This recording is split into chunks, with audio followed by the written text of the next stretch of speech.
มันเป็นความรู้สึกที่อาจจะอธิบายยากมากจริงๆมันเป็นความรู้สึกแบบดีใจ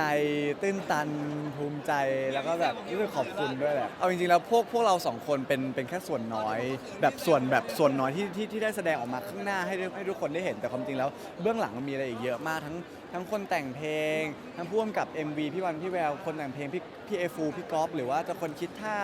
ทากะหรือว่าอีกมากมายพี่บอสเองพ่วงกับละครที่เป็นคนเลือกเพลงเลือกพวกเราอะไรอย่างเงี้ยครับผมก็เลยรู้สึกว่าเราเราดีใจแต่เราก็อยากจะให้เครดิตของทุกคนที่อยู่เบื้องหลังด้วยอะไรอย่างเงี้ยก็ตื่นเต้นเป็นพิเศษเพราะว่ามันใหม่จริงทั้งร้องแล้วก็เต้นไปพร้อมกันแล้วอย่างวันเนี้ยตื่นเต้นมากก่อนขึ้นโชว์ก็แบบมือเย็นเพราะว่าเราไม่เคยทำสองอย่างพร้อมกันมาก่อนแค่รู้สึกว่าถ้าร้องอย่างเดียวเราอาจจะโฟกัสได้แต่อันเนี้ยคือเต้นด้วยมันก็เหมือนแบบต้องบาลานซ์ให้ดีอะค่ะแต่อย่างน้องไอซ์อะเขาเคยเป็นนายบายนายมาก่อนแล้วก็เหมือนปรึกษาเขาว่าเวลาตื่นเต้นทำยังไงน้องแบบ มีวิธีจัดการยังไงแล้วก็แบบลองทำวิธีน้องดู ด้วยความที่ตอนนี้มันเกินคาดไปแล้ว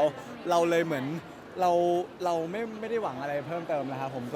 ตอนนี้คือมันมากมันแบบมันมากมากๆแล้วมันก็มากเกินพอสำหรับพวกผมเอาจริงๆแล้วตั้งแต่เริ่มทำผมรู้สึกว่าสิ่งเดียวที่ผมหวังคือผมอยากจะได้ทำเพลงอยากจะพัฒนาตัวเองให้เก่งขึ้นอะไรอย่างเงี้ยอยากแบบอย่างครั้งนี้เราก็มาแรปครั้งแรกอะไรอย่างเงี้ยเราก็ได้ทำอะไรใหม่ๆได้รู้สึกว่าตัวเองได้พัฒนาตัวเองเป็นมากขึ้น ตอนแรกที่มาร้องอ่ะหนูแบบตื่นเต้นมาก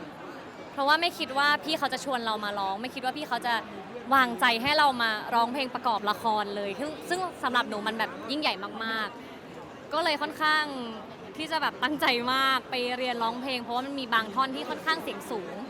ส่วนการปรับลุคคือหนูว่าถ่ายละครมาตลอดแล้วพอเหมือนช่วงเนี้ยมีแกลบว่างแล้วเราปิดกล้องแล้วเราก็อยากทำสีผมเราก็เลยไปขอแล้วก็ได้มาเป็นสีนี้ค่ะ แต่เดี๋ยวต้องทำกลับแล้ว ส่วนตัวผมมันจะชอบดูcover dance ของคนอื่นมากๆแล้วแบบมันจะมี cover dance ออกมาเยอะมากแล้วผมก็จะคอยแท็กอยู่ใน IG อะไรอย่างเงี้ยคอยลงสตอรี่คอยแท็กอยู่เรื่อยๆชอบฮะส่งกันมาเยอะฮะชอบมากครับครับผมก็อยากจะฝากรักติดไซเรนให้กับทุกๆคนด้วยนะครับผมก็เอาจริงๆเราเคยพูดเอาไว้ว่าถ้าเกิดทะลุ10 ล้านเนี่ยเราจะมี dance practice มาให้ดูก็อีกอึดใจเดียวเดี๋ยวได้ดูกันแน่ๆเพราะว่า